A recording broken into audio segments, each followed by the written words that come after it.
Excellent. Okay, so welcome everyone to our last virtual session for the Evaluating Systems Change and Place-Based Approaches course. We're up to week 8, very excitingly. So before we get started, I'd like to acknowledge the traditional owners of the land on which I'm meeting you from today, which is the Wurundjeri people of the East Kulin Nation, and to acknowledge their elders past, present and emerging, and also to acknowledge the traditional owners of the land on which you are meeting us from, wherever that may be, and to acknowledge their elders past, present and emerging. So yeah, as mentioned before, today's session will be recorded, so please feel free to have your camera off if you don't want to be recorded. Yeah, so the agenda for the session today, this week in the Evaluating System Change course and content, you will have gone through content on developing key evaluation questions on some of the different tools that are available for your use, as well as some strategic learning. And we have had some interesting discussion, particularly around the strategic learning and some of the challenges that people are facing in their different organisations and initiatives. So that will be a really interesting discussion to potentially bring into today's online chat. So basically today we're going to start off with Elise giving us a recap on some of the key content. And then we'll be having an opportunity for a final Q&A session on the course content and also the planning tool that hopefully some of you have been having a little bit of a look at and know some people have been working through. So before we dive in, are there any questions? No, seeing some head shakes. All right, cool. In that case, I'll hand over to Elise to go through a recap of the course content and to talk a little bit about loading together as well, I think. Possibly. Hi everyone, it's great to see you all. I will echo the acknowledgement of country and extend my respects to the traditional owners and custodians of the Duckinjung country that I'm on the Central Coast of New South Wales, and pay respects to elders past, present and emerging as well for the beautiful place that I'm calling in from today. So I'll jump in with a little bit of content and just go through some tips really. There was a lot there this week, and we covered 2 of the 4 planning steps this week. So I think that it might take you a little bit of time to get through and digest, because there's some really important content in there, and so you can sort of do that a little bit more leisurely, but yeah, I really encourage you to get stuck into those tools, the planning tool, just to get some practical insight into where your blocks might be, or to apply it. Even if you're doing it on a hypothetical, it can be really useful to take the theory and give it a crack. And we're happy to give you feedback on that. So we'll talk about that a little bit later on, but that's one way to calibrate what we're going to cover today and to make it your own a bit. So I'll share my slides. All right, so if we come back to the concept cube, the things that we covered this week in the course come back to how you answer some of the questions around the cube.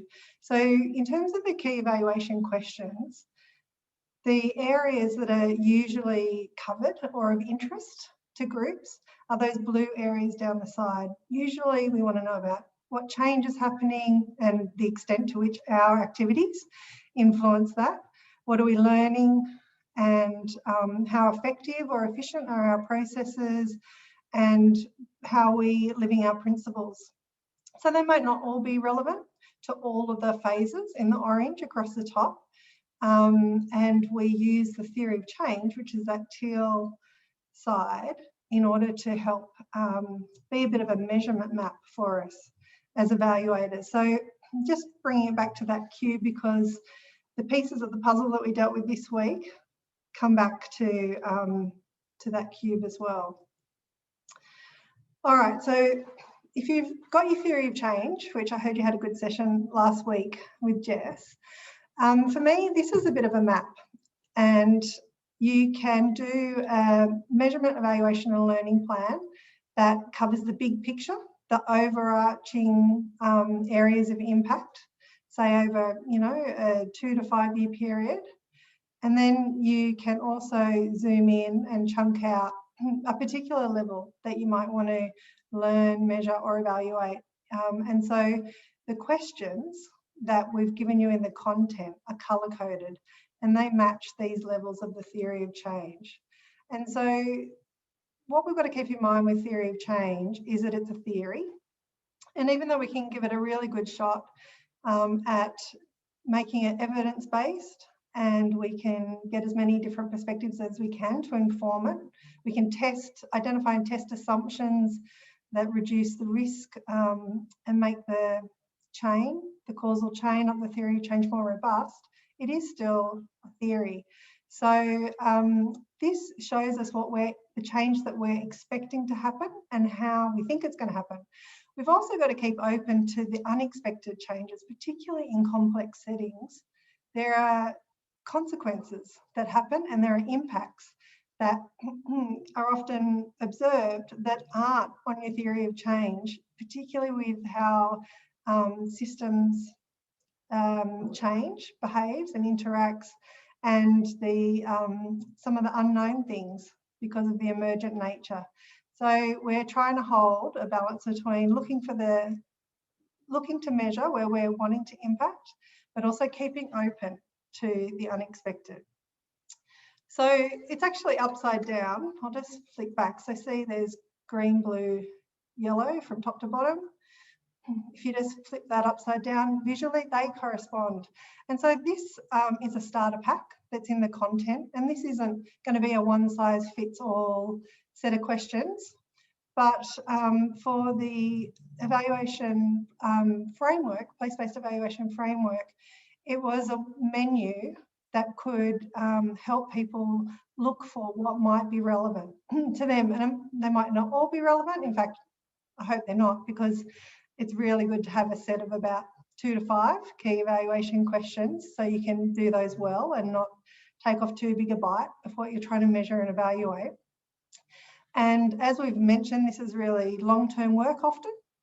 And so the phase relevance, the timing, what seems reasonable to be looking for and measuring in the short and medium term might help define the area of focus. And there might be things in the longer term that you're keeping track of, monitoring some indicators, but the phase is really going to be one of the determinants of the types of questions, as well as those blue sides of the cube.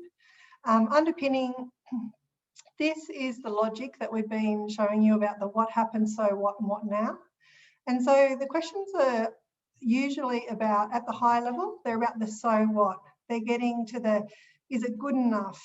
Is it reflecting community aspirations? To what extent are we doing it? There's a little bit of judgy, to what extent sort of framing in some of these questions rather than straight descriptions. And we use descriptive questions in the sub-questions, and I'll show you an example in a minute, but we're sort of blending through the questions a capture of tracking what happened, but also with that evaluative edge on it.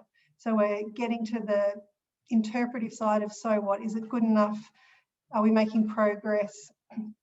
The other area of questions that are non-evaluative are learning questions. So sometimes I actually call it an inquiry framework rather than just key evaluation questions, just to cover measurement, evaluation and learning questions that can sometimes look a little bit different. But in a broad definition, we still use key evaluation questions in our terminology of the work that we do. So you want a sort of a small, clear set of key evaluation questions, and we can use sub-questions in order to help guide what we need to collect in terms of data and evidence and stories to answer the bigger question. So on the left is the overarching question, and then on the right are some of the questions that if we get that information and content, it will help us to make the evaluative answer to the bigger one. So you need to be quite strategic about what you can put in. We want to know everything because we're curious humans, but we don't have the resources to be able to do it. So there is an art and a skill to writing good questions. and it can take a little bit of refinement. So you just need to often have a few iterations to make sure you're getting the priority set, because you're usually dealing with lots of stakeholders and trying to provide evidence for lots of different needs, as we did in the earlier framing and scoping. And then we need to work out what are the things that we need to measure routinely. So be having a bit of a monitoring system that supports getting evidence for some of the questions. Which ones are the ones that we sort of dive into and you know, might collect a little bit of extra data for, but they have that evaluative edge. So we might need some sort of tool to help us measure or make that evaluative judgment. And then we might have learning, and we've got this idea of the 3 loops of learning questions in the content as well. So this has been really effective for some of the projects, initiatives that I've been supporting with their measurement, evaluation, learning needs. And this is from Mark Cabage, but it riffs off a lot of other strategic learning before that, practice and questions before that, but he's put it in a sort of a consolidated package. And there are these 3 loops that can be really helpful for systems change in complex settings.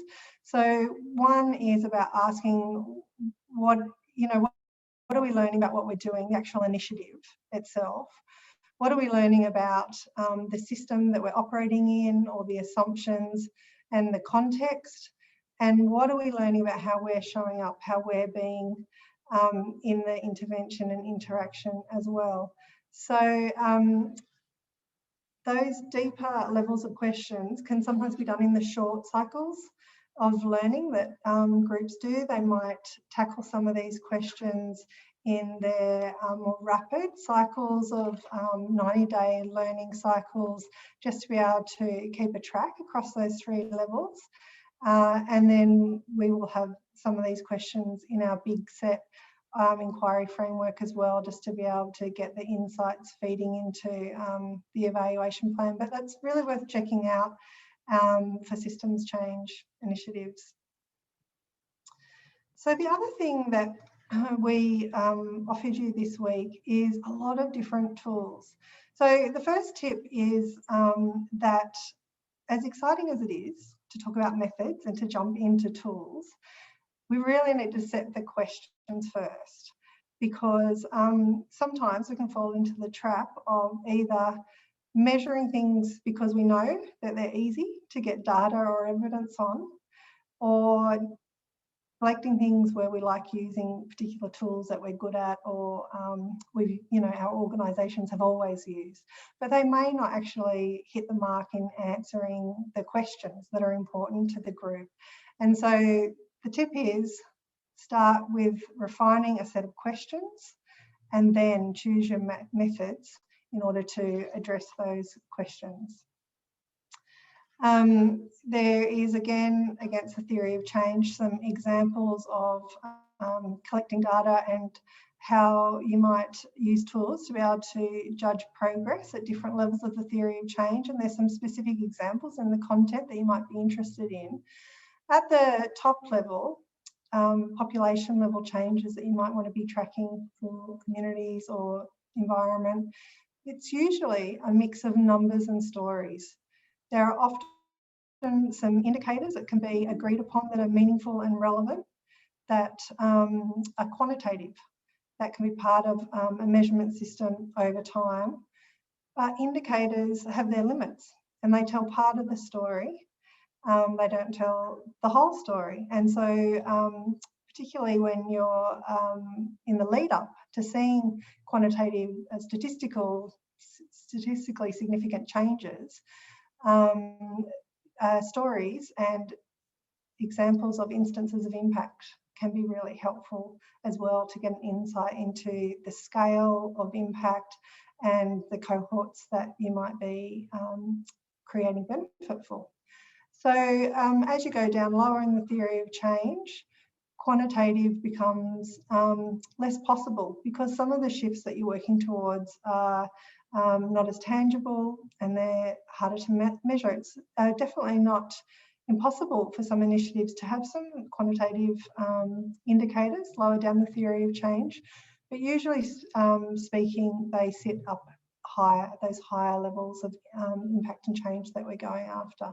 So stories and qualitative data, community voice are really relevant in those lower levels. And in terms of this idea of judging progress, in order to make an assessment about to what extent or how good is blah, blah, blah, we need something to actually compare it against. So sometimes it might be against targets, numbers, but sometimes it's qualitative, and we often use rubrics for that. And a rubric is like a matrix table where you can, with your stakeholders, define what good looks like for whatever it is that we are trying to track progress or impact for on your theory of change. So say if it's what does inclusive community engagement look like, and how would we know if we're achieving that in a year's time, what would it look like? And you define it out, and that rubric can then help you as a measurement, performance measurement, or sort of a phase relevant measurement as well. So we give you some examples of that. There's also lots of methods, like there's a lot of conventional methods that still have their place in complex settings. And then there are methods that you know might be new to you that would be worth checking out that help with some of the systemic level changes. And so some of them are about mapping what it was like before and then the changes that you're making. And there are some nice methods that you can use that throw a bit of an open net across to get outcomes identified without going after just expected outcomes. So outcomes harvesting, most significant change, SIPSI, which is significant instances of policy and system influence. These are all tools that we've got links to and guides of how to do. You know, we find them really effective to be able to track change at this level. So there's different examples, very specific ones as well, if you wanted to map a network or power dynamics or do asset mapping and tracking over time. So they vary from generic to quite specific. All right, I'm going to pause there before I go into this, just to see if there's any points of clarification so far. We're going to have time for questions, but is there anything that I've said so far that I need to clarify? Yeah, so there's a question from Emma regarding back in the KEQ table, actually, around whether the yellow coded questions designated every year means every year, or whether it just means that it could be asked any year. Emma, I don't know if you'd like to expand on that one. Yeah, I can't remember exactly what the wording is, but there's like a phase, there's a column about the phase in which those questions should be asked. So I was just a bit confused about whether that meant if you selected one of those questions early on, do you have to like continue asking that question up into the later phases, or does it just mean you could ask this question in any year within the time frame of your project? Yeah, so you need to work out whether or not it's key to keep tracking it. So for instance, for some initiatives, it's really important that they are driven by community aspiration. And so that's going to be over a longer term, always relevant, you know, to check against, are we still aligned and responding to community aspirations, needs, and getting their input. And so for a lot of initiatives, I know they would carry that through, whereas some of the other ones, you know, might be relevant in the first 3 years, but just given that they have to prioritise and they've only got limited resources, they might not look at those, some of those questions in the yellow the whole time. I'm just doing a contribution analysis case study at the moment, which is years on for an initiative, but they're really interested in what collective impact conditions were part of the contribution chain that led to the outcomes of the initiative. So we're really going back into that yellow level, even though they're really interested in the initiative level outcomes and population level outcomes, because they're trying to demonstrate or understand whether or not their way of working, which is collective impact in this situation, is that having a significant contribution to the outcomes that they're seeing? Is it worth the investment, or what does it offer over programmatic approaches? You know, we're still very much in that yellow for this particular piece of analysis. Excellent. Just acknowledging, we've got a question from Megan about how to bring together and synthesize all this information. But what I might do is suggest that you maybe go through the rest of the tools, Elise, and we'll answer this one after we've gone through those tools, but just wanted to flag it. Thank you. Cool. All right. So Jess, who you might have met last week, is one of the people who co-developed the Most Significant Change.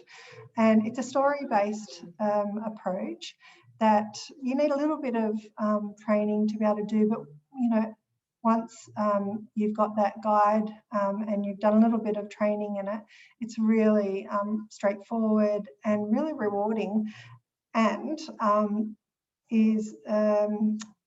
I found it invaluable for collecting good data and stories for lots of different projects. So it's not a standalone. You can't just use MSC, or Most Significant Change, itself. You need to accompany it with other tools, but it is a way to get rich accounts of change that can often have a real impact on the reader and the audience that you're communicating change to. So sometimes we will have an executive summary that has some of the key findings in it, which is a mix of numbers and qualitative evidence, and we'll include a few most significant change stories which are just under a page, and they're in the first person story accounts of change from the experience of that person, and they're really powerful.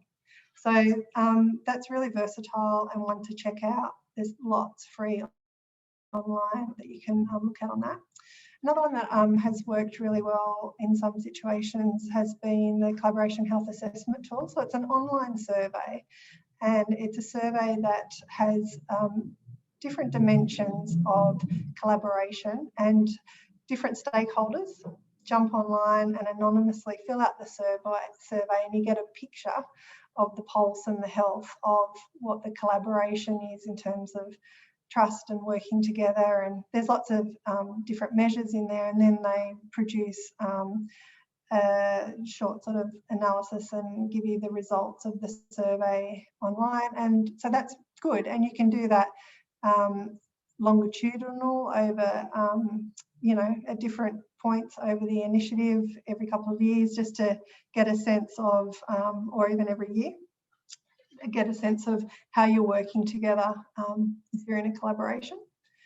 And so there are maybe 80 tools in the toolkit, so I obviously can't go through them all, but I just wanted to draw your attention to the bringing it together in terms of, this is a method called reflection workshops and learning circles, and they are both an opportunity to bring the evidence that you collect and have a shared session where you can make sense of what you see, and you can do some co-development of what the findings are, what your answers are, or ratings for progress. But you can come together with evidence in hand as a group of stakeholders and reflect and do some learning together in order to help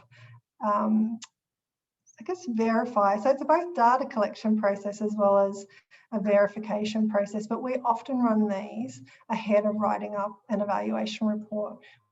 We might do the preliminary analysis against those questions that we're trying to answer, and bring that along, and then get people's response to it. It's really important, and it is really interesting what gets added to it, and the value and the robustness that happens after you have this. And you also then have the experience of learning together in a process, so it's really good for the culture of learning as well, so that's worthwhile. And then I thought it would be worth noting that we're doing a lot more of the MEL work digitally, so digital reports via, say, a dashboard that can communicate visually some of the results in both quantitative and also qualitative areas that you might be tracking over time. And they're ongoing reporting tools, so they're real-time, interactive, and yeah, partners are getting a lot of good results from being able to share that across stakeholders.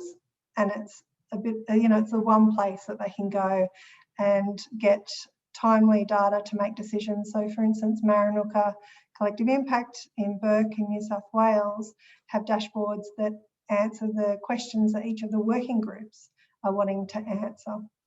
Other initiatives, say Connected Beginnings that we've talked a little bit about in here, they've got dashboards that talk to the initiative level, numbers that matter to government, but they also have site level places to be able to track what was important to the sites as well.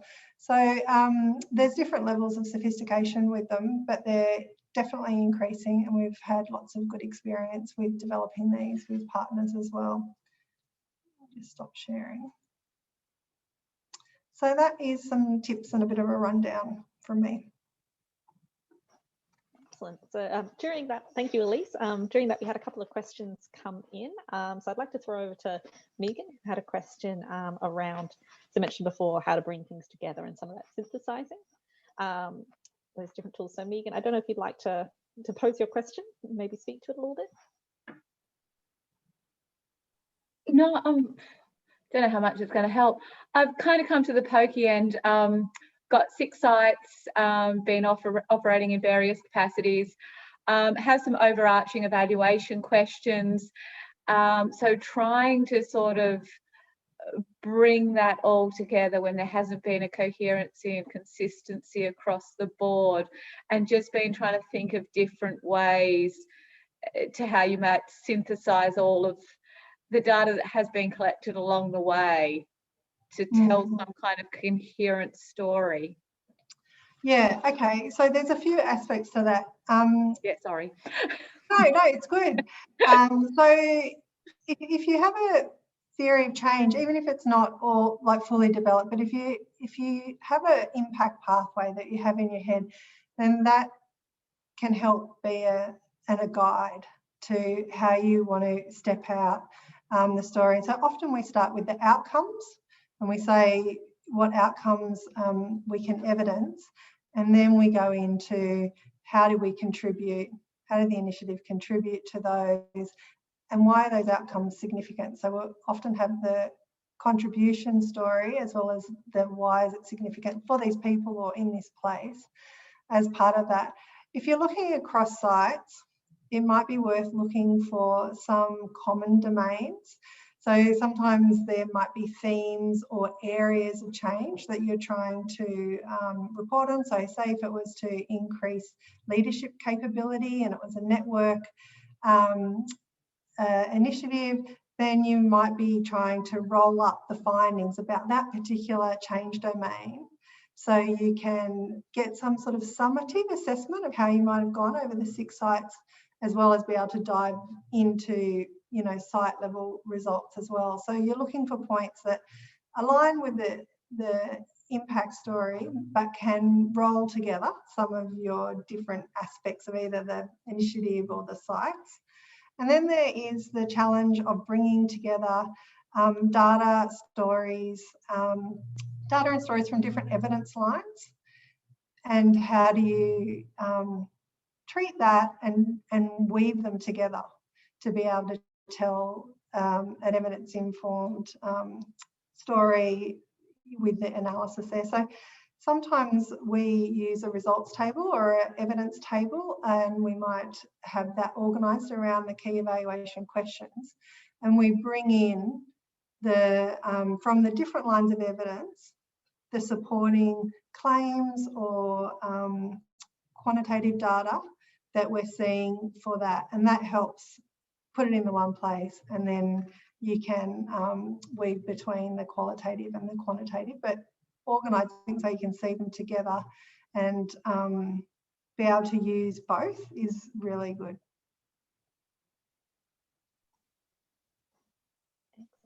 Thank you very much.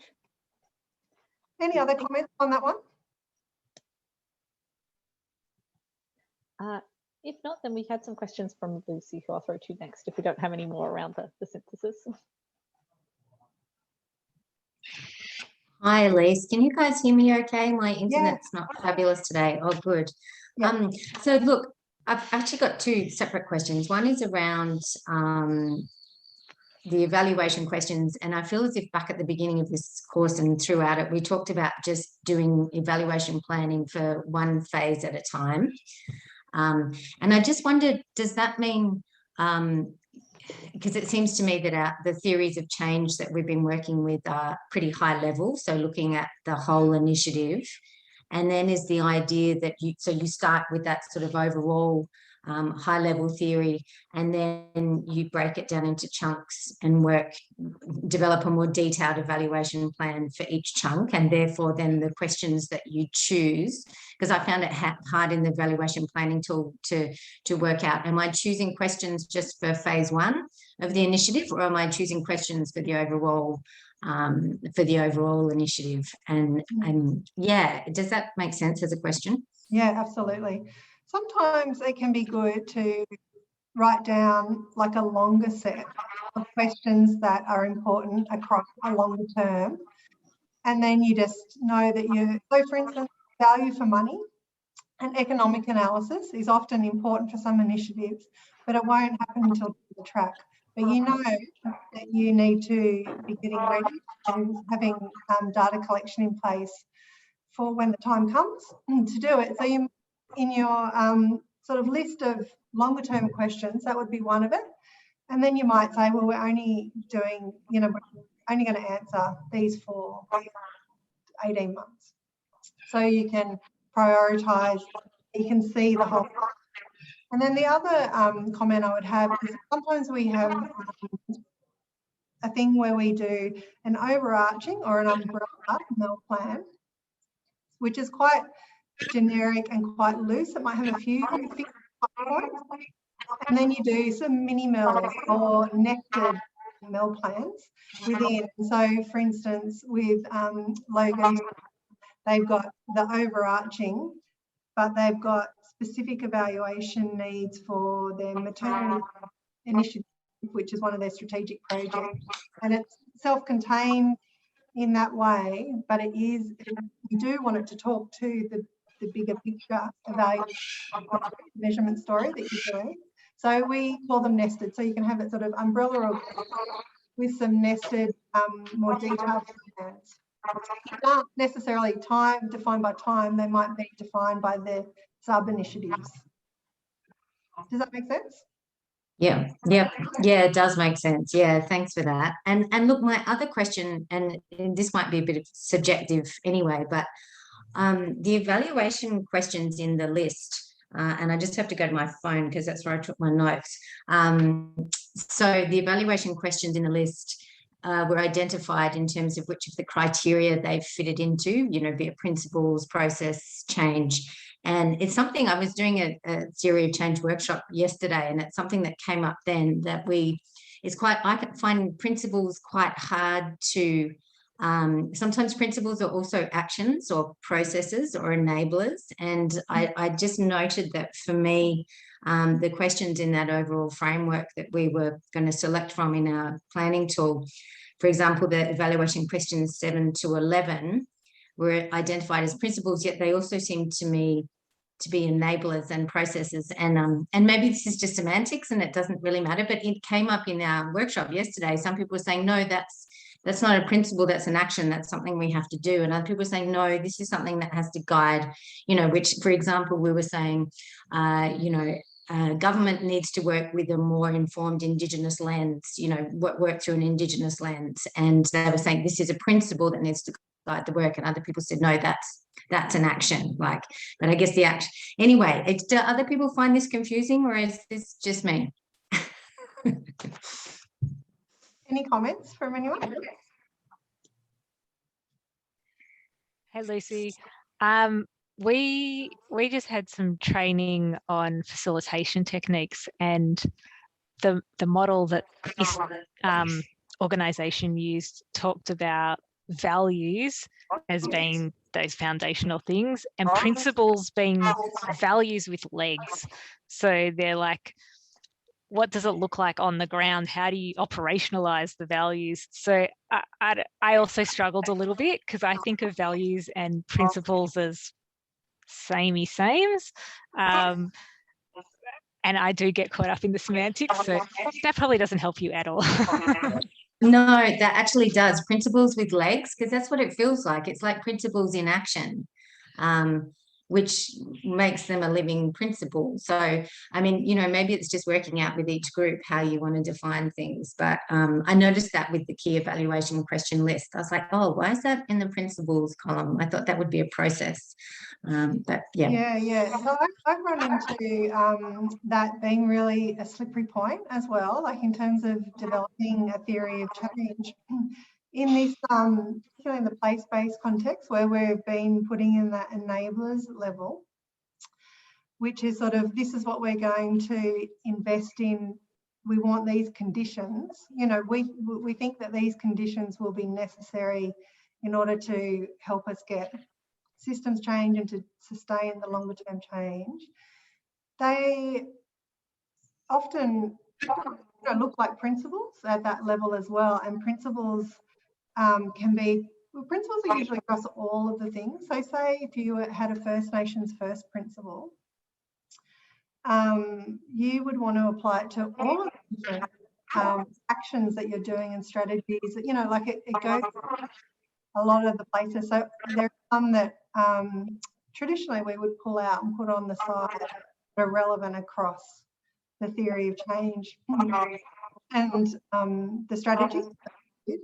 But in these, particularly say for collective impact initiatives, those enablers for change can be quite specific to the model that they're investing in order to generate change. And so with collective impact, they've got, you know, 5 conditions, usually like inclusive community engagement. So inclusiveness is principle, but in that actual model means something a little bit different. So it means that there's community have an agency to be driving.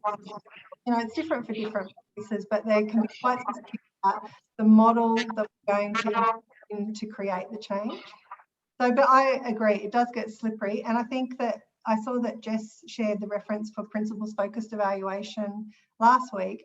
That's really worth checking out because Michael Quinn-Patton gives some beautiful examples of how to write great active principles in that. And so, yeah, that could help.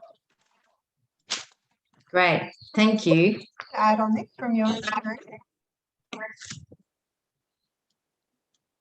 Look at that, Nikki, I'm calling on you.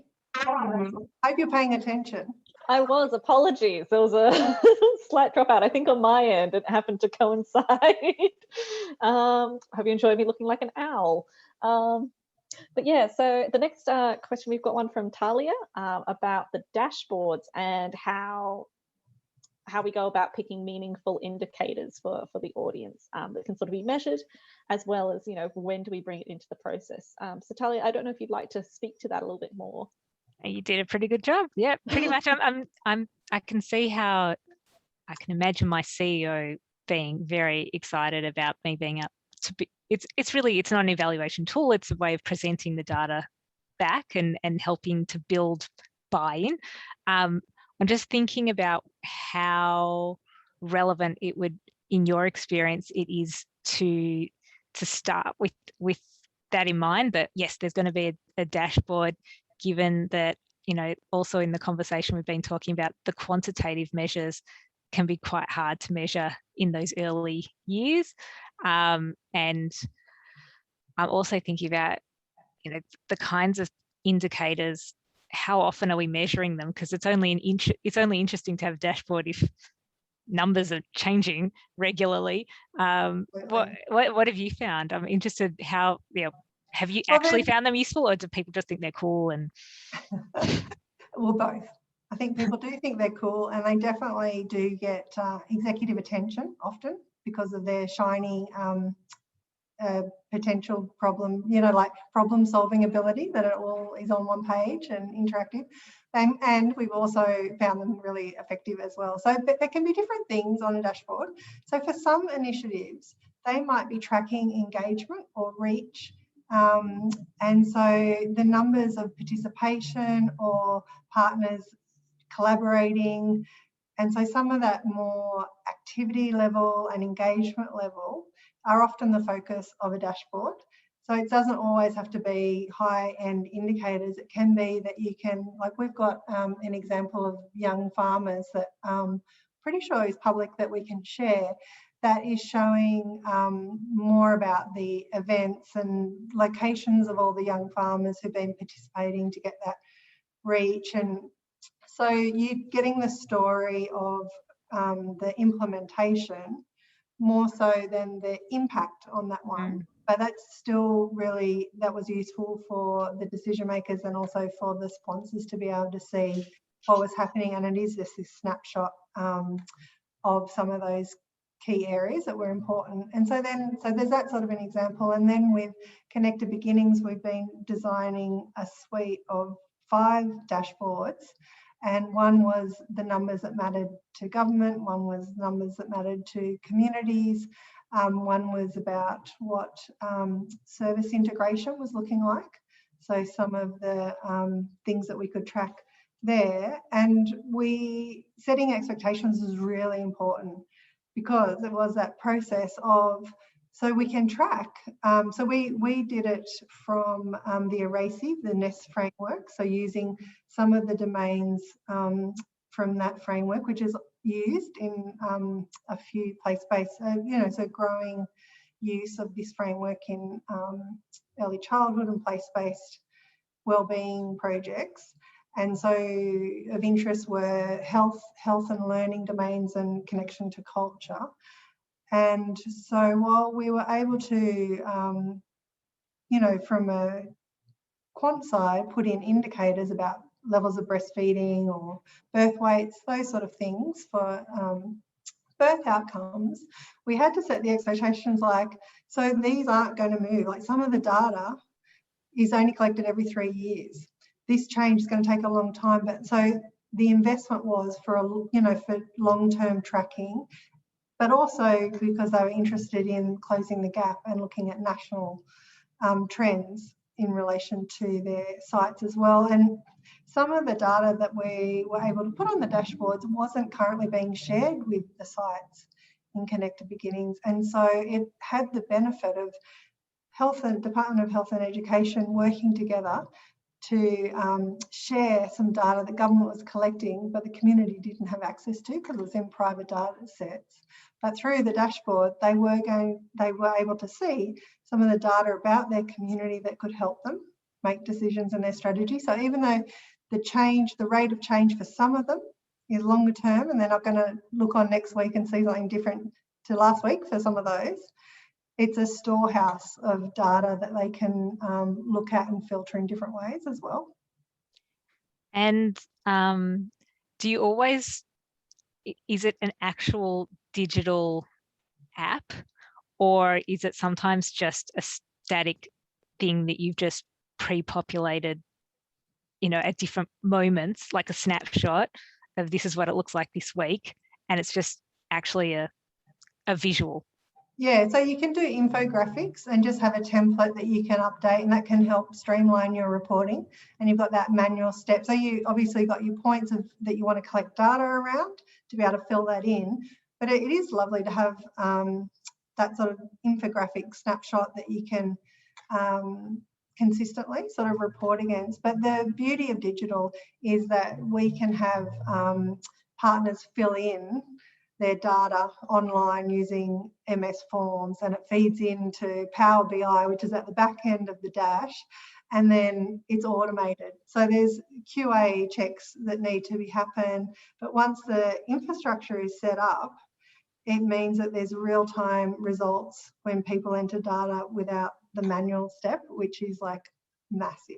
Yeah, that's pretty amazing. Do you have to chase those people to fill in their forms? Yeah, there's all sorts of shenanigans that goes on with, getting people to do reporting for sure, data collection. Yep. That's inspiring. Thanks.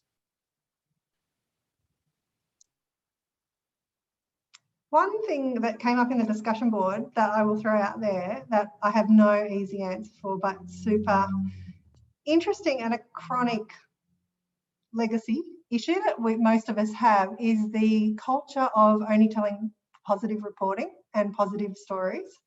So we come up against that culturally, and so it's like any sort of cultural behaviour change intervention. There's a mix of capability building and culture change that is needed in your learning environment to support being able to celebrate when things haven't gone wrong because you're learning from them.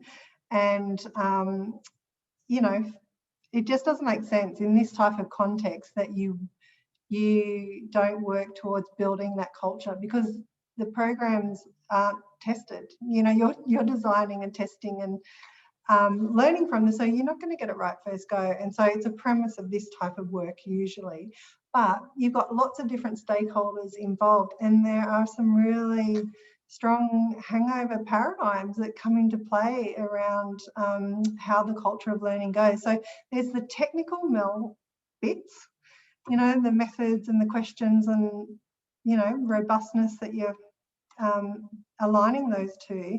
And then there's the culture of what you can share, what you can focus on, and, you know, how people are using it. Oh my gosh, there's nothing worse than MEL unused. So anyway, over to you for solutions. I didn't have any, but the worse than that is when your data gets misused to say something completely opposite to the point you were trying to make. I was going to just jump in with that one too. So what can we do about it? Like how do we work in that? Because that's often the conditions. I wondered, Elise, if you had any examples of like embedding those kind of, I don't know whether it's a principle or whether it becomes like one of the key evaluation questions or as part of the inquiry framework about like how well the organization, I think that's one of the questions actually, like how well does the organization learn, and like whether that is successful. Like, have you had experience of that being like kind of pushing people to remember that it is important to fail, or that, you know, there's something to be learned from failure? And like, have you had any success with that?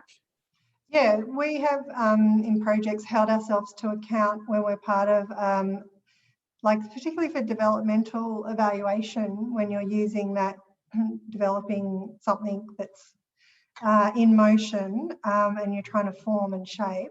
We've had one of the questions as to what extent are we responding, like how responsive are we to what we're learning? And so just so we had a question in there that helped us check how we were going with keeping flexible, using the insights and evidence that we could collect in that process to do. But sometimes it is about informing and skilling up people and setting those expectations around this context, because people are often coming just from a straight program evaluation. And so to be able to skill up executives and a whole mix of partners around why this context is unique and what works and what doesn't and what can we expect. There can be some training and engagement that's needed in order to build capacity around supporting the culture of learning. It's not business as usual, and so work needs to often be invested in the culture of learning, sharing data and trust. You know, like when trust is low and competition has been high in a particular place because of, you know, understandably because of limited funding and services might be competing against each other.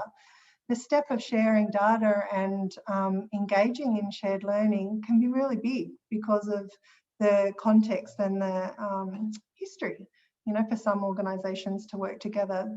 So yeah, but it will trip over the success of good MEL, so it's worth investing in. But again, it's change work, like it's an intervention that goes with the other one.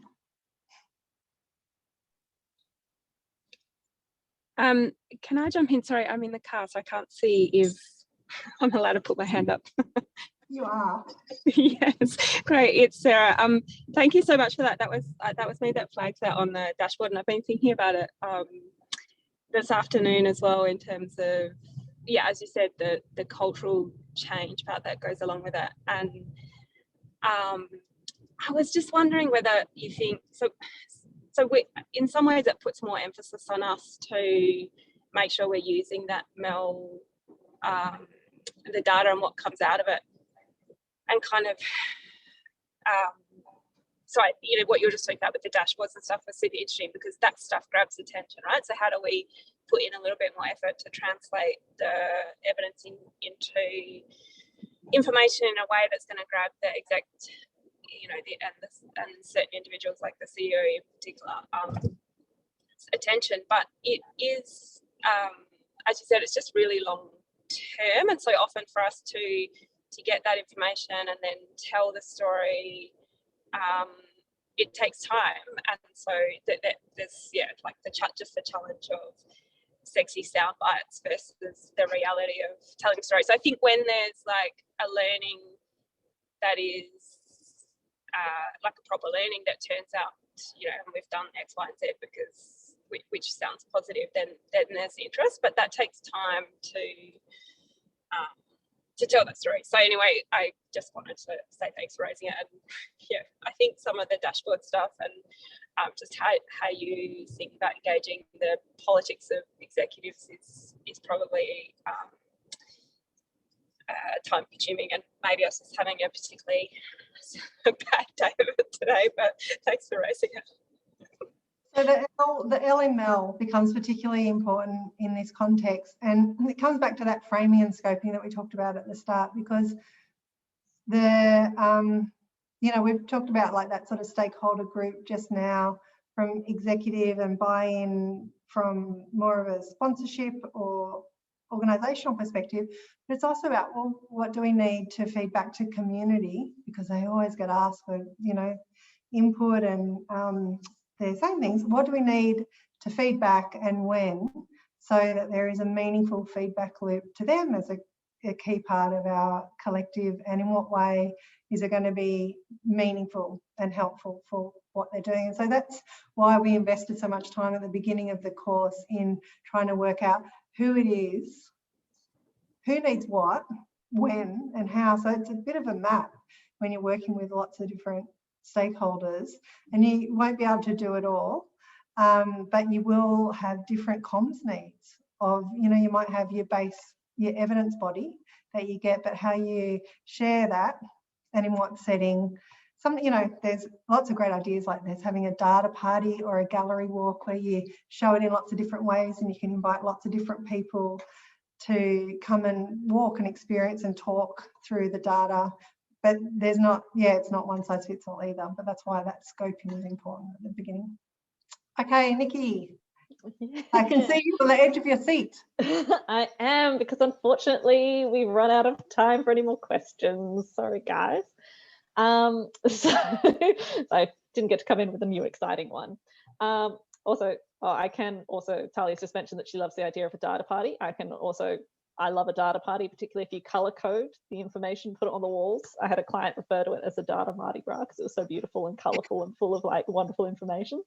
So highly recommend. Yeah, so just wanted to talk a little bit through the final bits of admin we've got to do. So in relation to the planning tool, which we've mentioned a few times today, really wanted to give it a bit of a pep talk and say that it's people who've done the course previously find this a really valuable part of the course, because it's a really nice way to sort of put into practice all of the things that we've been talking about.